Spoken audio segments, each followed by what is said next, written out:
ఎడారిలో సెలయేర్లు జనవరి 1.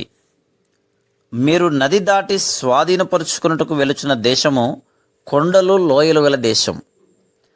అది ఆకాశ వర్షజలము త్రాగును. అది నీ దేవుడైన యెహోవా లక్ష్యపెట్టు దేశము.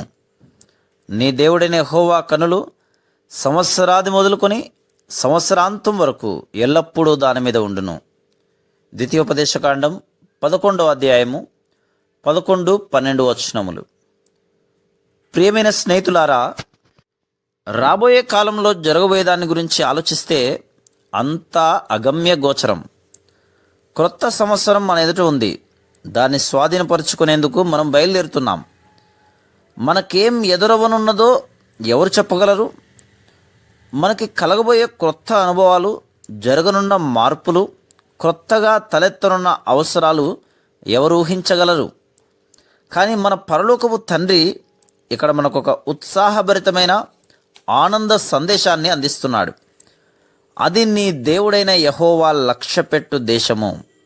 నీ దేవుడైన యెహోవా కనులు సంవత్సరాది నుండి సంవత్సరాంతం వరకు ఎల్లప్పుడూ దాని మీద నుండును. మన అవసరాలన్నీ దేవుడే తీరుస్తాడట. ఎప్పటికీ ఎండిపోని నీటి బుగ్గలు ఆయనలో ఉన్నాయి. ఆనకట్టలు లేని సెలయేళ్ళు, జలధారలు ఆయన దగ్గర నుండి ప్రవహిస్తున్నాయి. ముందేం జరుగుతుందో అని ఆందోళన చెందుతున్నావా?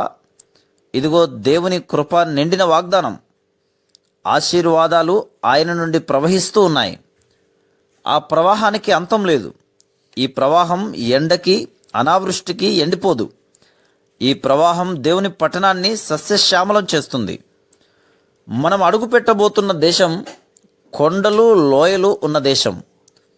అంత చదునుగాను ఉండదు, అంత పల్లంగాను ఉండదు.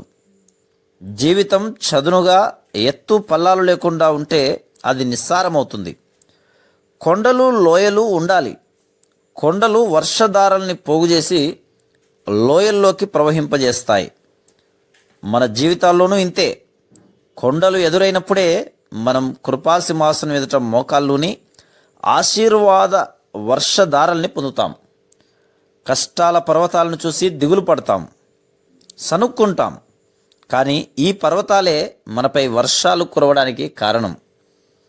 అరణ్యంలో, చదును ప్రదేశంలో ఎంతమంది నశించిపోయారో, అదే కొండలు లోయలున్న ప్రాంతాల్లో వాళ్ళంతా బ్రతికి అభివృద్ధి పొందేవాళ్ళు కదా. మైదానాల్లో ఎముకలు కొరికేసే చలిగాలులు అడ్డు అదుపు లేకుండా వీస్తూ చెట్లను, చేమలను నేలమట్టం చేస్తుంటే ఎంతమంది నశించిపోయారో. కానీ దృఢమైన, తలవంచని, అజేయమైన కొండ ప్రదేశాల్లో, శత్రువుల నుండి రక్షణ కలిగించే కొండ చర్యల్లో క్షేమంగా ఉన్నారు. జీవితంలో మనకు ఎదురయ్యే కష్టాలు దేవుడు మన ఎదుట నిలవబెట్టే కొండల్లాంటివి. వీటి వల్లనే మన జీవితాలు సంపూర్ణమై దేవునికి దగ్గరగా మనం వెలగలుగుతున్నాం. మనకి ఎలాంటి బాధలు, వేదన, శ్రమలు ఎదురవుతాయో తెలియదు. కేవలం నమ్మకం ఉంచు. ఈ హెచ్చరికను అనుసరించి అలా చేస్తే ఈరోజు దేవుడు మన దగ్గరకు వచ్చి మన చెయ్యి పట్టుకొని ముందుకు నడిపిస్తాడు. అది దీవెనకరమైన కొత్త సంవత్సరం. అగమ్య గోచరమైన దారుల గుండా ఆయన నిన్ను నడిపిస్తాడు. అడుగులు తడబడినా, అలసట పైబడిన, పైపైకి అంధకారం దారి మూసిన, గాలివానలు గోల చేసిన, మబ్బులు విడిపోతాయి, ముందుకు నడిపిస్తాయి. Praise the lord.